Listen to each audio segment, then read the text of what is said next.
The Ashcroft Hotel had stood in the center of the city for nearly 80 years. From the outside, it looked elegant: polished marble walls, golden lights, and a grand entrance that welcomed thousands of guests every year.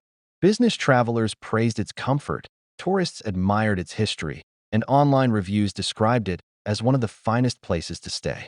But there was one rumor the hotel never acknowledged. Employees whispered about it only after midnight. They called it the missing floor. According to the legend, the building officially had 20 floors. Every blueprint, emergency exit map, and elevator directory confirmed the same thing. Yet sometimes, very late at night, the elevator displayed a button that wasn't supposed to exist. Floor 21. Guests who pressed it were never seen again. Management dismissed every story as superstition. They blamed disappearances on people leaving without checking out or giving false information when they booked their rooms. But former employees told a different story. One retired elevator technician claimed he had personally seen the panel light up with the number 21, even though no such wiring existed inside the elevator. The next morning, he resigned. He never explained why. Daniel Carter, a documentary filmmaker known for exposing urban legends, had heard the story dozens of times. Naturally, he didn't believe a word of it. This is exactly the kind of myth people invent to make an old hotel sound mysterious. He told his cameraman, Olivia, as they checked into the Ashcroft Hotel. Their goal was simple: spend one night, film everything, prove the legend was fake. The receptionist smiled politely while handing them their room key. "You're on the 19th floor," she said. Then her smile disappeared. "If you use the elevator after midnight." She hesitated. "Don't press any button you don't recognize." Daniel laughed. "I thought there were only 20 floors." "There are," she replied quietly. Before he could ask another question, she turned away. The evening passed quietly. They interviewed staff members, explored empty hallways, and inspected every emergency exit map. Each one showed exactly 20 floors. Nothing unusual. At 11:57 p.m., they set up cameras inside the elevator. The doors closed. Daniel pressed the button for floor 20. The elevator began to rise. It passed floor 18, 19, 20, but it didn't stop. Instead, the display flickered. The lights dimmed. A strange mechanical sound echoed through the shaft. Then a number slowly appeared on the screen. 21. Olivia looked at Daniel. "I didn't press that." Neither of them had. The elevator stopped. The doors slowly opened, revealing a hallway that shouldn't have existed. The elevator doors slid open with a slow metallic groan. Beyond them stretched a hallway unlike anything Daniel and Olivia had seen before. It looked almost identical to the rest of the hotel, yet something felt terribly wrong. The wallpaper was faded, the lights buzzed softly overhead, and every room door was painted black instead of white. Most disturbing of all, the hallway was completely silent. No footsteps, no air conditioning, no distant voices, only silence. Daniel stepped out first, his camera recording every second. The elevator doors remained open behind them, as if waiting.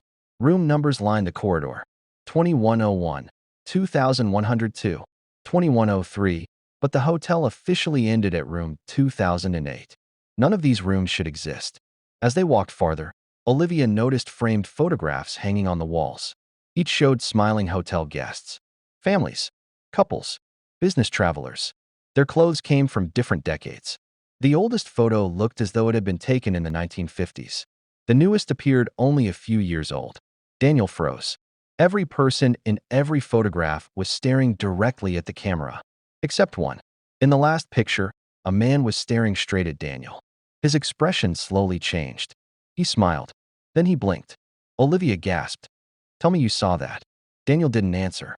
A hotel room door creaked open by itself. Inside stood an elderly bellboy wearing an old-fashioned uniform. His face was pale. His eyes looked exhausted. Without speaking, he raised one trembling finger and pointed toward the elevator. Then he whispered, "You shouldn't be here." The lights flickered. When they came back on, the bellboy was gone. At the far end of the hallway, a loud ding echoed. Another elevator had arrived. Its doors opened slowly. Something tall stepped out. Its face was hidden in darkness. It began walking toward them. Not fast, not slow, just steadily. Daniel grabbed Olivia's arm. "Run!" They sprinted back toward their elevator. But every few seconds, the hallway seemed to stretch longer. The elevator grew farther away. The footsteps behind them never became louder. Yet they never stopped. Finally, Daniel slammed the close door button. The doors shut just as the shadow reached the elevator. For one brief second, a long, pale hand slipped through the closing doors. Then everything went black. When the lights returned, the elevator was moving again. Neither Daniel nor Olivia had pressed a button. The display counted backward.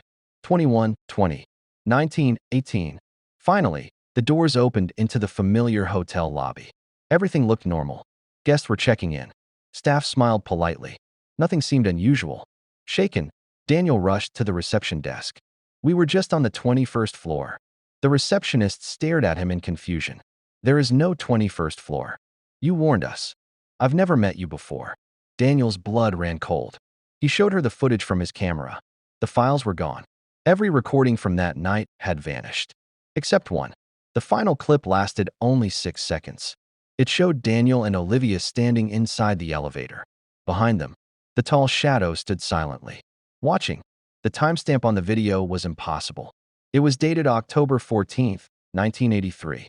43 years earlier. Daniel turned to Olivia. She wasn't there. Her backpack lay on the floor. Her camera rested beside it. But Olivia herself had disappeared. No one in the hotel remembered seeing her. Security cameras showed Daniel entering the hotel. Alone. Police searched every floor, every room, every elevator shaft. They found nothing. Months later, the Ashcroft Hotel permanently removed its elevators for renovation. The official reason was mechanical failure. The real reason was never revealed. To this day, people claim that if you're alone in the hotel's new elevator just after midnight, the display sometimes flickers.